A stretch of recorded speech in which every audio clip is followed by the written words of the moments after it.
પોર ગામે એક વિરાટ હિન્દુ સંમેલનનું આયોજન કરવામાં આવ્યું। 12 ગામોના સહભાગથી આ વિરાટ મહા હિન્દુ સંમેલનનું આયોજન કરવામાં આવ્યું હતું। સંમેલન દરમિયાન અલગ અલગ ગામોના યુવાનો દ્વારા તલવારબાજી અને લાઠીદંડ જેવા પરંપરાગત શૌર્ય પ્રયોગો રજૂ કરવામાં આવ્યા હતા। ઉપસ્થિત લોકોએ ઉત્સાહભેર વધાવ્યા હતા। 12 ગામના સરપંચોને ગામોની તરફથી પ્રતિનિધિ તરીકે મંચ પર આવકારીને સન્માનિત કરવામાં આવ્યા હતા। કાર્યક્રમની મુખ્ય ઉદ્દેશ્ય સનાતન ધર્મ, સનાતન સંસ્કાર અને સશક્ત ભારતના સંકલ્પને મજબૂત બનાવવાનો હતો। ઉપસ્થિત વક્તાઓએ ભારતીય સંસ્કૃતિ પ્રત્યે જાગૃતિ વધારવા અને સમાજમાં એકતા જાળવવાની જરૂરિયાત પર ભાર મૂક્યો હતો। કાર્યક્રમના અંતે સર્વે ઉપસ્થિતોએ એક જ સ્વરે વંદે માતરમનું પૂર્ણ ગાન કર્યું હતું અને ત્યારબાદ પ્રસાદ વિતરણ સાથે કાર્યક્રમ સફળતાપૂર્ણ કરવામાં આવ્યો હતો। મેં સંમેલનમાં સમાજમાં એકતા, સંસ્કાર અને રાષ્ટ્રીય ભાવનાને વધુ મજબૂત બનાવવાનો સંદેશ આપ્યો હતો।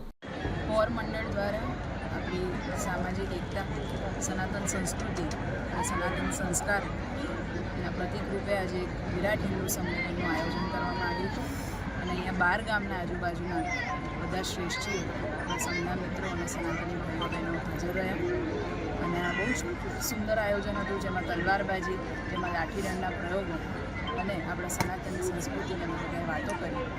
એ માટે આ સંઘને અને આ મંડળને મારા અભિનંદન।